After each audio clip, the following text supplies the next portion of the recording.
introducing Hodan Isa, who has a PhD in economics. She is currently a professor of economics at a university in Buffalo, New York.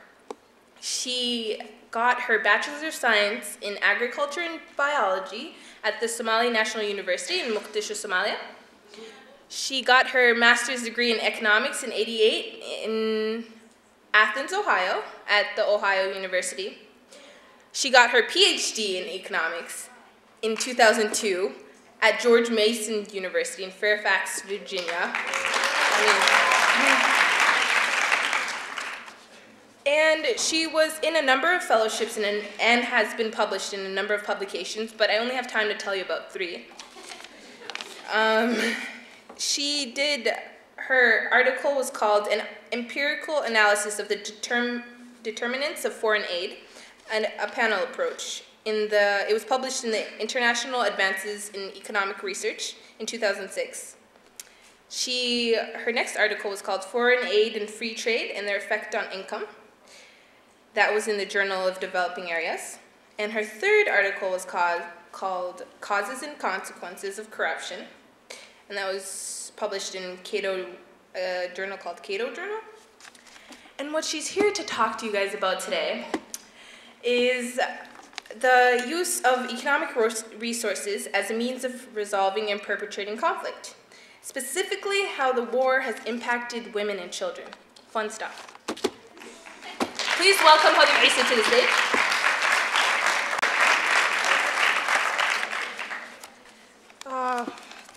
Thank you.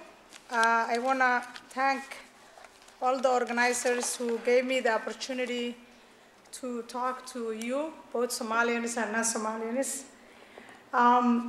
The title, I want to talk about a few things, 2 at least. One is you can't talk about something that you have no profession. So I want to talk about economics, how you can use economics and try to understand what might have been the root cause of Somalian problem. But also, as a woman and a mother and a daughter and a sister, I would like to actually talk about how the war impacted women. And if you talk about women, you have to talk about youth and children. And in fact, I'm so glad that that young guy who just gave us that beautiful bomb, that's that's the Somali that we should talk about. We have to listen to our youth. We have to listen to their pain. We have to stop actually cultivating enmity and polarization here in Minneapolis, Minnesota. Okay? So I think the old guys and old ladies who polarize Somalia should be actually resigning from that position today and from now here.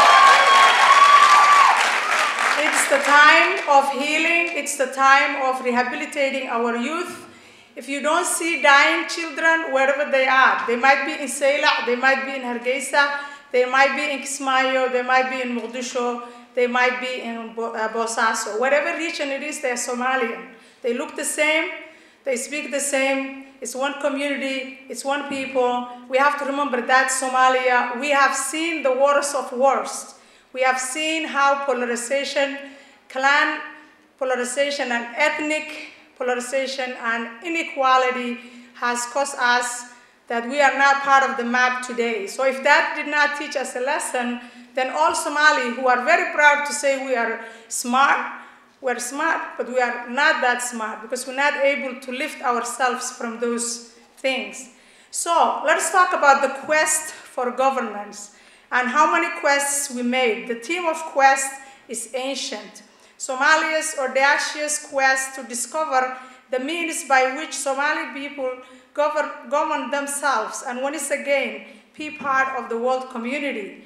20 years have passed. We Somali began our audacious quest to find the best and perfect government. Is there such a thing as perfect government? We have to ask that ourselves.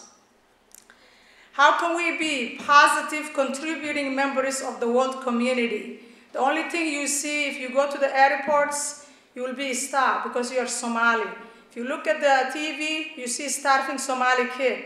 If you look at the youth, you see child soldier who have so many weapons on their shoulders while they're supposed to be at school learning.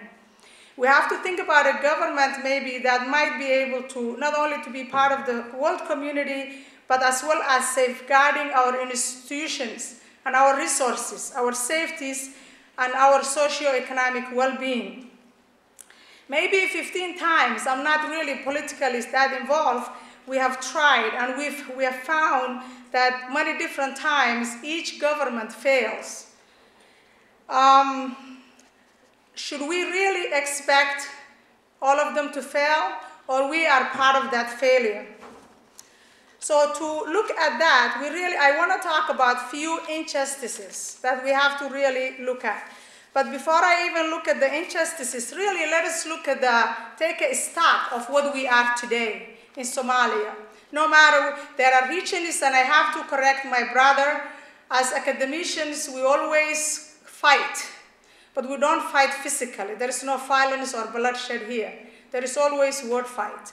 So I want to actually kind of refute what he said. We have regions of Somalia that might be relatively, I could say, peaceful. We should appreciate those. We should actually hold our peace in these regions. It doesn't matter which region we're talking about. So before I actually go and ask Brother Mahadallah, correct Mahadallah, I really want to take a stock of where we are today. We have physical insecurity such as war and violence. These are abundant, and the precariousness of the people of Somalia is now greater than ever. Nothing destroys wealth than war. Nothing destroys people than war and violence. And if you can see that, unless there is a peace coexistence, and unless we understand the value of peace, which is actually ingrained in our beautiful religion, we will never be at peace with ourselves.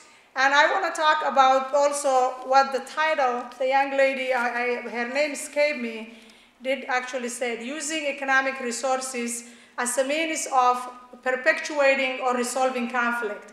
When we have a conflict, we have a political inequality, economic inequality, social injustice. We have economic injustice. Now we can add religious injustice that have been committed in the name of religion.